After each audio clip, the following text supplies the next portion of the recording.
আপনারা আমার বক্তব্যটা একটু মন দিয়ে শোনার চেষ্টা করবেন, কারণ মমতাজুল ইসলাম মানি এখন চুলকানি। মমতাজুল ইসলাম মানি কিছু মানুষের কাছে চুলকানি, কারণ ও এসেছে, ও বিতর্কিত লোক। আমি বিতর্কিত লোক হতে যাব কেন? আমি বিতর্কিত লোক হতে যাব কেন? আপনারা কিছুদিন আগে দেখেছেন যে আই লাভ মোহাম্মদ নিয়ে সারা ভারতবর্ষে একটা তোলপাড় চলছিল।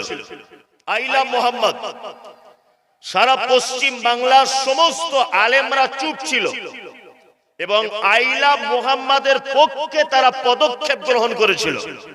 আমি পশ্চিম বাংলার একা এ কথা বলেছিলাম যে আই লাভ মোহাম্মদ লিখে যারা বাড়াবাড়ি করছে আর যারা নবীর প্রেম প্রকাশ করতে চাইছে, এরা একদমই ভালো কাজ কেউ করছে না।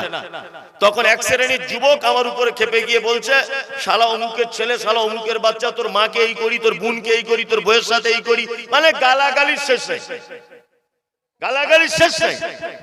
আমি এটা আগে থেকে বলেছি যে আই লাভ মোহাম্মদ লিখে যাদেরকে অ্যারেস্ট করা হয়েছে ওদের প্যানের চেন খুলে দেখা হোক আদে ওরা মুসলিম কিনা।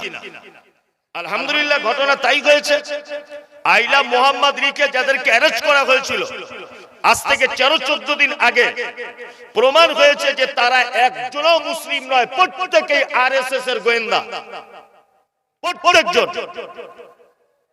মানে বিজেপি আরএসএস যৌথভাবে হিন্দু মুসলিম একটা সাম্প্রদায়িক দাঙ্গা লাগাবার জন্য এই কৌশলটা অবলম্বন করেছিল। কি বললাম বুঝলেন? আচ্ছা এবার আপনাদেরকে বলছি, আচ্ছা আমরা যারা এখানে বসে আছি আমরা সকলেই মানুষ কি মানুষ নয়? মানুষ, মানুষ, সবাই মানুষ। আচ্ছা আমাদের ভিতরে যারা অসুস্থ হলে চিকিৎসা করে তাদেরকে কি বলে? যে চিকিৎসা করে তাকে কি বলে? ডাক্তার। আর আপনার বাড়িতে সাইকেল চুরি করে নিয়ে পালিয়েছে তার নাম কি? চোর। যে মানুষের পায়খানা পরিষ্কার করে তাকে কি বলে? মেথর। আর যে বাচ্চাদেরকে পড়ায় তাকে কি বলে? মাস্টার, তাই না? জি। আচ্ছা বলুন এবারে, মেথরের যে সম্মান মাস্টারের সম্মান এক না আলাদা? ডাক্তারের যে সম্মান চোরের সম্মান এক না আলাদা? আলাদা। এবার বলুন, চোর আলাদা প্রাণী, মেথর আলাদা প্রাণী, মাস্টার আলাদা প্রাণী, আর ডাক্তার আলাদা প্রাণী না একই প্রাণী? তাহলে এদের টাইটেল কেন আলাদা? এক একজন এক এক রকমের কাজ করে, আবার এক একজনের সম্মানও আলাদা। চোর ধরা পড়লে পিঠের চামড়া থাকবে না, তাই না? আবার মেথর, ওর হাতে ঝাঁটার বালতি দেখলে কেউ বাসে ট্রেনে তুলবে না প্যাসেঞ্জার হিসাবে, যে অন্য লোক এই গাড়িতে উঠবে না। তার মানে বুঝতে পারা যাচ্ছে দুনিয়াতেও যেমন এইরকম আছে উপাধি টাইটেলের কারণে সম্মান কমে আর সম্মান বাড়ে, ঠিক তেমন আল্লাহ সুবহানাহু ওয়া তাআলা পবিত্র আল কোরআনে মানুষের কাজের কারণে, তার কর্মের কারণে সম্মান কখনো বাড়িয়ে বলেছেন মুত্তাকি, কখনো সম্মান কমিয়ে দিয়ে বলেছেন মুনাফিক, কখনো সম্মান বাড়িয়ে দিয়ে বলেছেন মুমিন, আবার কখনো সম্মান কমিয়ে দিয়ে বলেছেন মুশরিকিন, মুশরিক। এইবার আপনাদের কাছে আমার জানতে ইচ্ছা করছে, আচ্ছা বলুন একটা মুমিনের যে সম্মান একটা মুনাফিকের একই সম্মান না সম্মান কম বেশি আছে? কম বেশি আছে না? আমি এইরকম কিছু শব্দের ব্যাখ্যা বিশ্লেষণ করব আজকে ইনশাআল্লাহ। তবে আপনাদের কাছে বিনীত অনুরোধ থাকবে যে আপনারা আমার বক্তব্যটা একটু মন দিয়ে শোনার চেষ্টা করবেন, কারণ মমতাজুল ইসলাম মানি এখন চুলকানি। কি বললাম বুঝলেন না? হ্যাঁ, মমতাজুল ইসলাম মানি কিছু মানুষের কাছে চুলকানি, কারণ ও এসেছে, ও বিতর্কিত লোক। আমি বিতর্কিত লোক হতে যাব কেন? আমি বিতর্কিত লোক হতে যাব কেন? নয় আপনি আমার কথা বুঝতে পারেননি, আর নয় আপনি নিজে একাই যেটা বোঝেন ওটাই সিদ্ধান্ত মনে করেন, অপরের কথাকে দাম দেন না। আপনারা কিছুদিন আগে দেখেছেন যে আই লাভ মোহাম্মদ নিয়ে সারা ভারতবর্ষে একটা তোলপাড় চলছিল। আই লাভ মোহাম্মদ, সারা পশ্চিম বাংলার সমস্ত আলেমরা চুপ ছিল এবং আইলা মুহাম্মাদের পক্ষে তারা পদক্ষেপ গ্রহণ করেছিল। আমি পশ্চিম বাংলার একা এ কথা বলেছিলাম যে আইলা মুহাম্মদ লিখে যারা বাড়াবাড়ি করছে আর যারা নবীর প্রেম প্রকাশ করতে চাইছে এরা একদমই ভালো কাজ কেউ করছে না। তখন এক শ্রেণীর যুবক আমার উপরে খেপে গিয়ে বলছে, শালা অমুকের ছেলে, শালা অমুকের বাচ্চা, তোর মাকে এই করি, তোর বোনকে এই করি, তোর বউয়ের সাথে এই করি, মানে গালাগালির শেষ নেই, গালাগালির শেষ নেই। আমি এটা আগে থেকে বলেছি যে আইলা মুহাম্মদ লিখে যাদেরকে অ্যারেস্ট করা হয়েছে ওদের প্যানের চেন খুলে দেখা হোক আদে ওরা মুসলিম কিনা। আলহামদুলিল্লাহ ঘটনা তাই হয়েছে। আইলা মুহাম্মদ লিখে যাদেরকে অ্যারেস্ট করা হয়েছিল আজ থেকে 13-14 দিন আগে প্রমাণ হয়েছে যে তারা একজনও মুসলিম নয়, প্রত্যেকেই আরএসএস এর গোয়েন্দা, প্রত্যেকজন। মানে বিজেপি আরএসএস যৌথভাবে হিন্দু মুসলিম একটা সাম্প্রদায়িক দাঙ্গা লাগাবার জন্য এই কৌশলটা অবলম্বন করেছিল। কি বললাম বুঝলেন? আমি বলেছিলাম যে আইলা মুহাম্মদ ফেস্টুন লিখে আমাদের যুবকদের লাভ কি? এই শোনো, আইলা মুহাম্মদ লিখে আর আইলা মুহাম্মাদের ফেস্টুন করে আর আইলা মুহাম্মদ মোবাইলে পোস্ট করে জান্নাতে যাওয়া যাবে না। মুহাম্মদ সাল্লাল্লাহু আলাইহি ওয়াসাল্লামের চাচা, তার নাম হচ্ছে আবু তালিব, নাম শুনেছেন? শুনেছেন। আল্লাহ নবী সাল্লাল্লাহু আলাইহি ওয়াসাল্লামের কখনোই কোনো বিরুদ্ধচারণ করেননি, কখনোই। আলেম ওলামা আছে, জিজ্ঞাসা করুন। আল্লাহ নবী সাল্লাল্লাহু আলাইহি ওয়াসাল্লামকে বেঈমান মুশরিকেরা মারতে এসেছে, চাচা প্রাচীরের মতো গাঁট করে দিয়ে বলেছে, আমার ভাতিজা মুহাম্মদকে নবী বলে মানবে না, এ কথা ঠিক, তবে আমি চাচা বেঁচে থাকা অবস্থায় আমার ভাতিজা মুহাম্মাদের গায়ে হাত দিবে না, চামড়া তুলে দেব। এক কথাতে আল্লাহ নবী সাল্লাল্লাহু আলাইহি ওয়াসাল্লামের চাচা কোনদিন মুহাম্মদ সাল্লাল্লাহু আলাইহি ওয়াসাল্লামের বিরুদ্ধে পদক্ষেপ গ্রহণ করে নাই।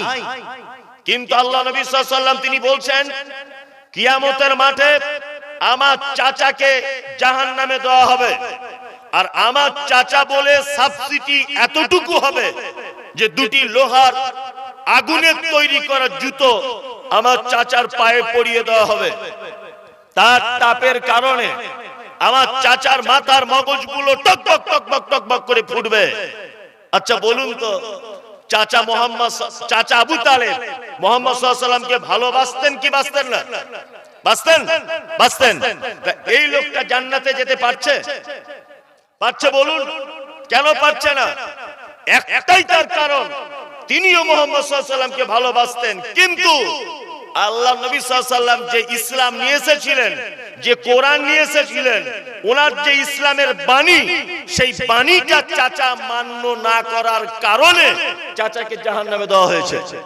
তার মানে বুঝতে পারা যাচ্ছে মুখে আইলা মুহাম্মদ বলে জান্নাতে যাওয়া যাবে না। তুই পেচ্ছাপ করে পানি নাও না, গাঁটের নিচে কাপড়, 5 ওয়াক্ত সালাত আদায় করো না, তুমি এখনো পর্যন্ত দাড়ি চাচো, এখনো পর্যন্ত সুদের টাকা খাও, এখনো বোনের জমি ফাঁকি দাও, এখনো পর্যন্ত পাড়া প্রতিবেশীর মাল হক মেরে খাও, এখনো পর্যন্ত মাদ্রাসা মসজিদের টাকা মেরে খাও, তুমি এখন আইলা মুহাম্মদ বুকে ফেস্টুন লাগিয়ে ঘুরছো, মনে করছো মনে হয় আমি নবীকে বেশি ভালোবাসি। তোমার মতো এলাকায় বিখ্যাত বদমায়েশ আর কেউ নাই, তুমি মরে গেলেও জান্নাতে নাই। কারণ ততক্ষণ পর্যন্ত তুমি জান্নাতে যেতে পারবে না যতক্ষণ না পর্যন্ত মুহাম্মদ সাল্লাল্লাহু আলাইহি ওয়াসাল্লামের আনিত দ্বীন অর্থাৎ পবিত্র আল কোরআন এবং হাদিস যতক্ষণ পর্যন্ত আপনি মেনে না চলবেন ততক্ষণ পর্যন্ত জান্নাতে যাওয়া সহজ হবে না। ওইজন্য আবেগ দিয়ে কিছু করে কিছু লাভ হবে না। জলসা শুনতেছে নারে তাকবীর, আল্লাহু আকবার, অমুক বক্তা, অমুক তমুক, হাবি যাবি, জিন্দাবাদ, এসব করে কোনো কাজ নেই। হাদিস এবং কোরআন মানুন, তাহলে জান্নাতে যাবার রাস্তা সহজ হবে। আবেগ দিয়ে কোনো কিছু করে জান্নাতে যাবার রাস্তা সহজ হবে না। যদি মৌখিক ভালোবেসে জান্নাত যাওয়া যেত, সবার আগে জান্নাতে বসে থাকতো মুহাম্মদ সাল্লাল্লাহু আলাইহি ওয়াসাল্লামের চাচা নাম তার আবু তালিব, সবার আগে জান্নাতে গিয়ে বসে থাকতো। থাকতো কি থাকতো না? যেতে পারছেন না, জান্নাত নাই।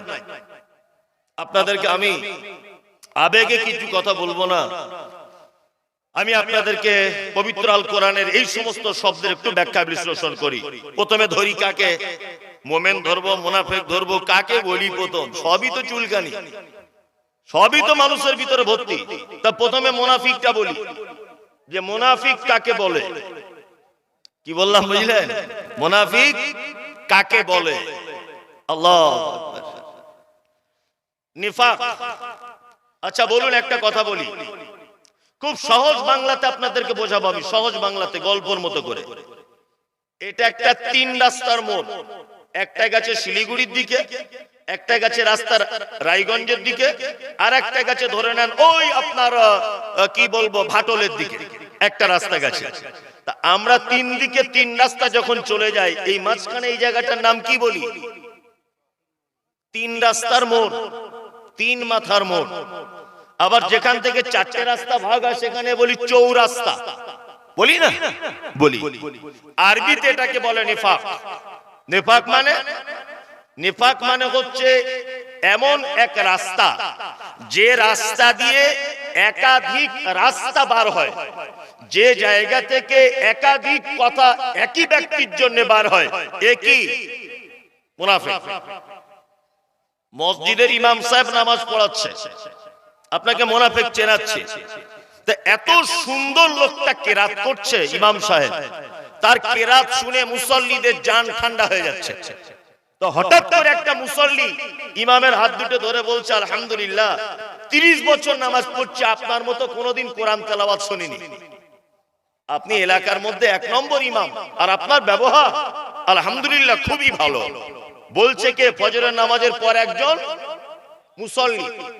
এখন ইমাম সাহেবের ছেলের পাতলা পায়খানা হচ্ছিল, ও কাউকে না বলে জোহরের সময় বাড়ি চলে গেছে, কাউকে না বলে। এখন ওই লোকটা নামাজ পড়তেছে যে মসজিদে, যে ফজরের সময় ইমামের প্রশংসা করছিল, এখন ও মসজিদে এসে ঢুকে দেখছে ওর সাথে যা ঝামেলা, ইমাম নেই বলে ওই লোকটা ইমামতি করছে, ওর সঙ্গে যা ঝামেলা, ও তো ওর পিছনে নামাজ পড়বে না। ও তখন পাছা ঘুরিয়ে বাড়ি চলে যাচ্ছে।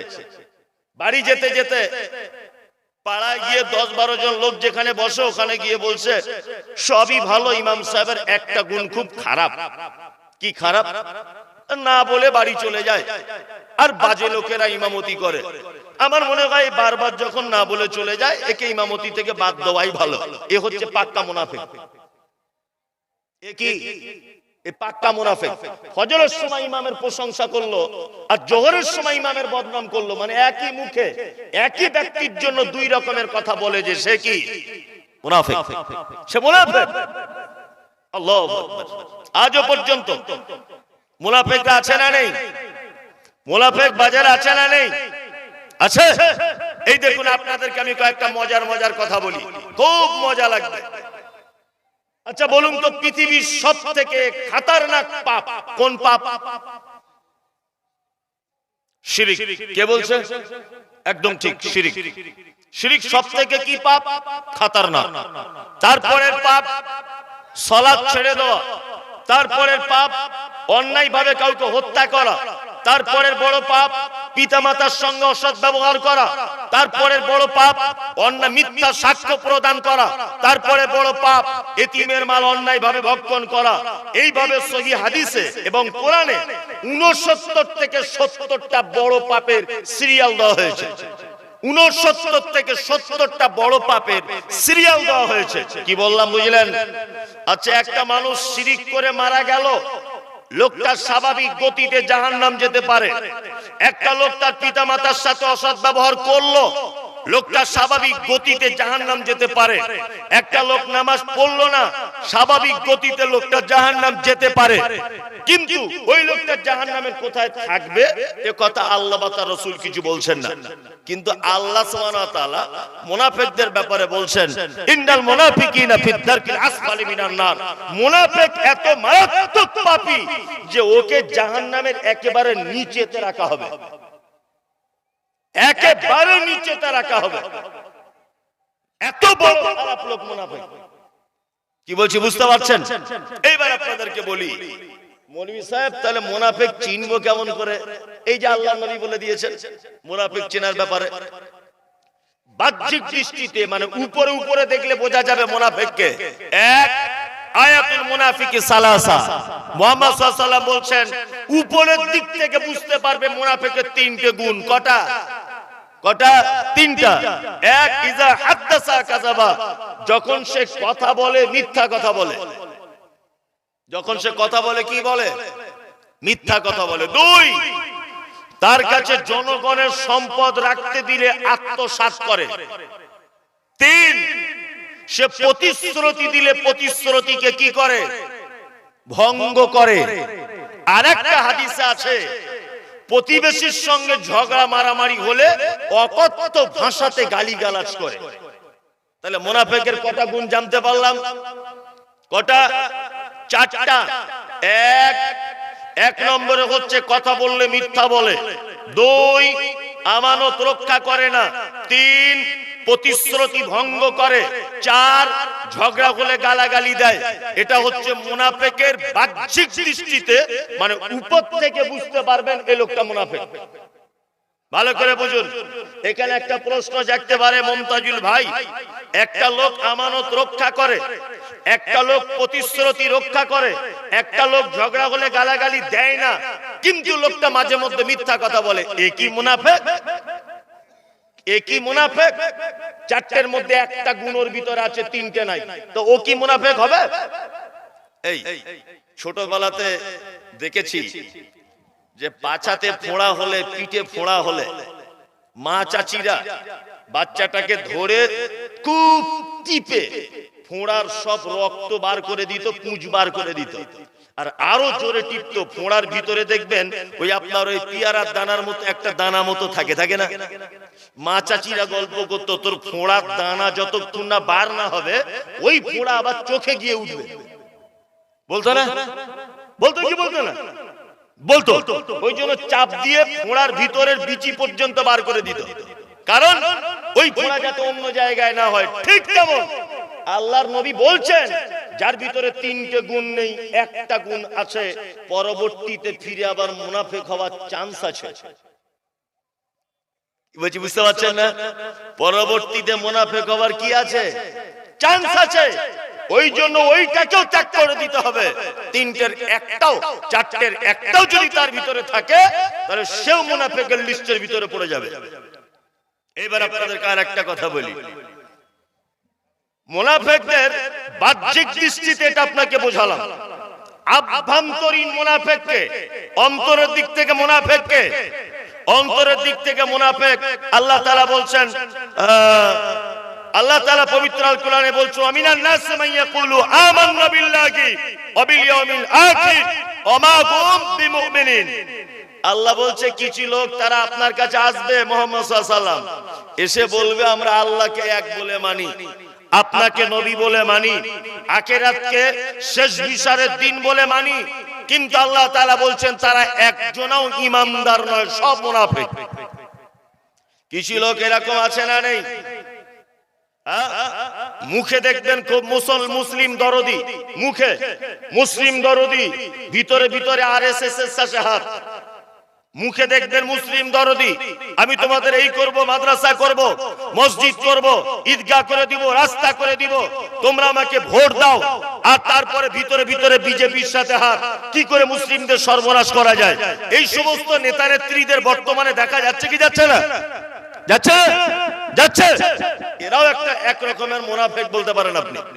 এরাও এক রকমের মুনাফিক, মানে ইসলামের ধর্মীয় আবেগকে নিয়ে মুসলিমদের ভিতরে একটা খুব সূক্ষ্ম রাজনৈতিক বিষয় ঢুকিয়ে দিয়ে মুনাফিকি করে জাতিকে উস্কানিমূলক ভাবে উত্তেজিত করে দিয়ে যুবকদেরকে খেপিয়ে দিয়ে জাতিকে অন্য কওমের কাছে মার খাবার খোরাক তৈরি করে দিচ্ছে যারা, এরাও এক শ্রেণীর মুনাফিক, এক শ্রেণীর মুনাফিক। আল্লাহ কি বলবার আপনাদেরকে।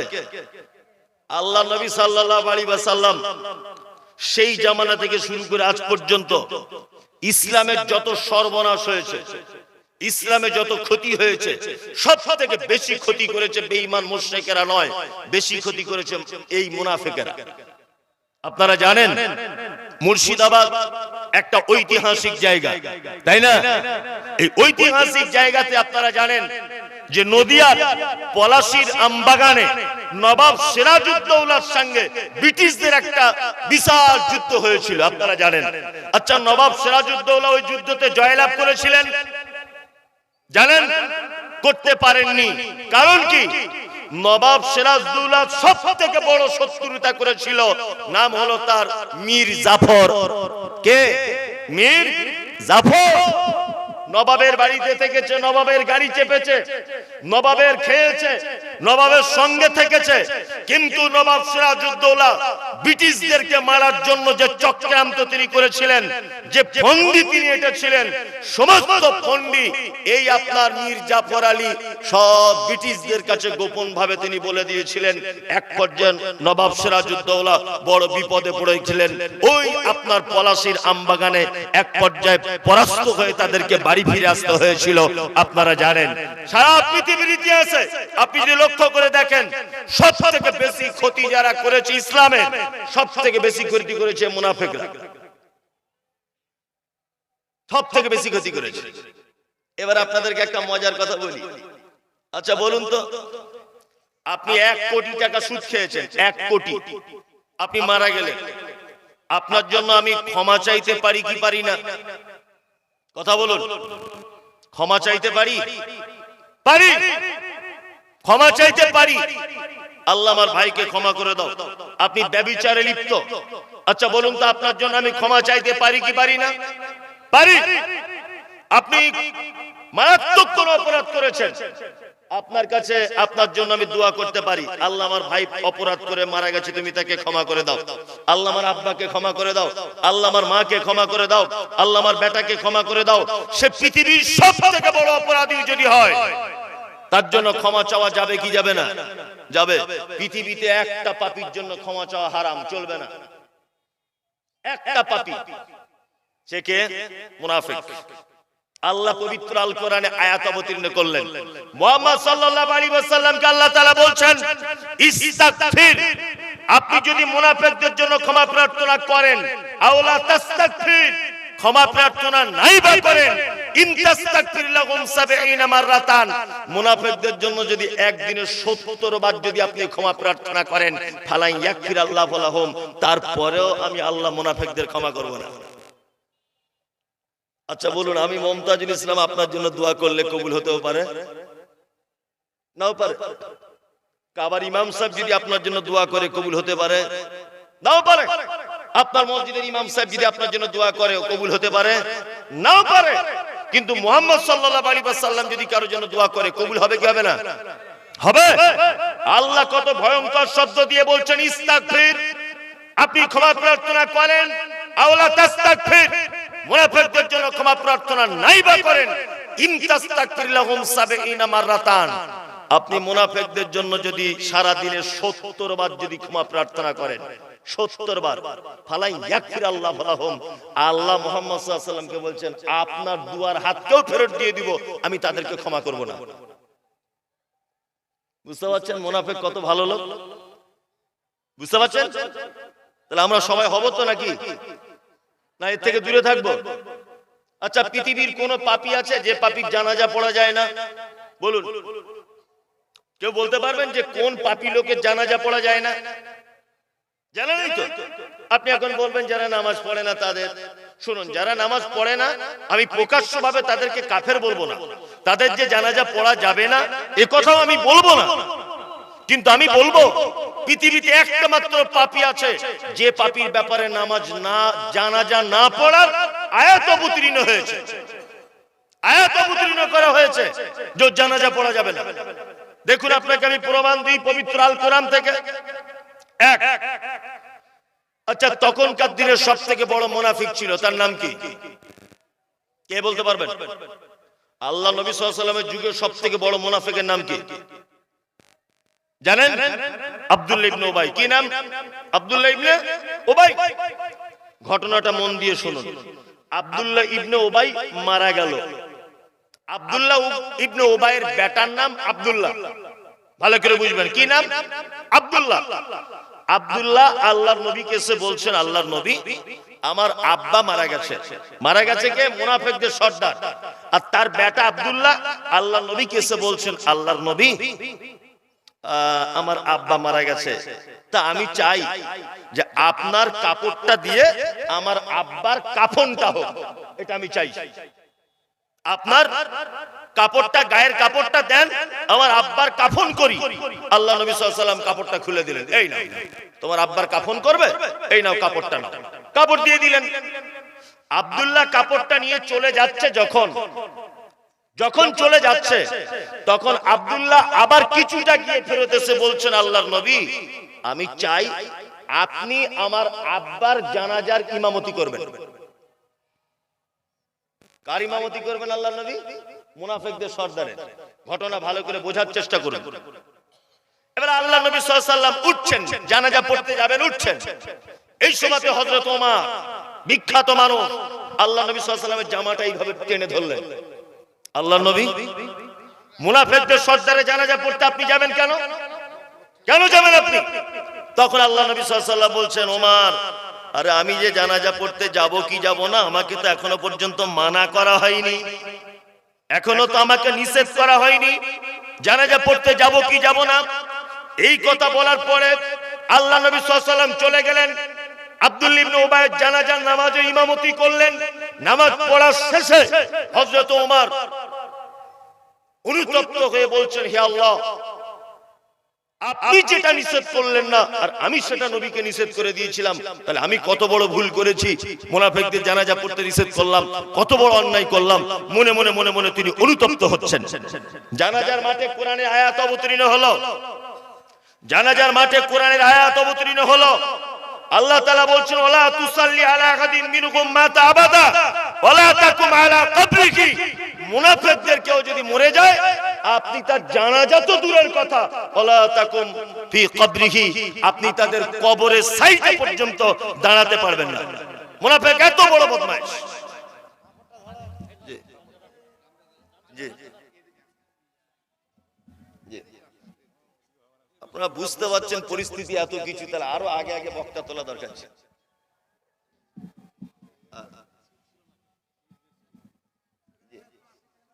চলুন এবার আপনাদেরকে বলি, আল্লাহ সুবহানাহু ওয়া তাআলা মুনাফিকদের জানাজার ব্যাপারে বলছেন, ওয়ালা তুসাল্লি আলা আহাদিন মিনহুম মাতা আবাদা ওয়ালা তাকুম আলা কবরিহি। মুনাফিকদের জানাজা তো দূরের কথা, তাদের জানাজা তো পড়া যাবে না, তাদের কবরের সাইডে পর্যন্ত দাঁড়ানো চলবে কি না। তাহলে পৃথিবীতে আমার মনে হয় এতক্ষণে বুঝতে পারা যাচ্ছে যে মুনাফিকদের থেকে বড় খারাপ আর কেউ কি নাই, আর কেউ নাই। আল্লাহু আকবার। মুনাফিক মানে যারা মুখে মিষ্টি মিষ্টি কথা বলে, অন্তরে কি বিষ। মুখে মিষ্টি মিষ্টি কথা বলে, অন্তরে বিষ। এরা কারা? মুনাফিক। আর সব থেকে জাতির বেশি ক্ষতি করেছে এরা, সব থেকে বেশি। আল্লাহ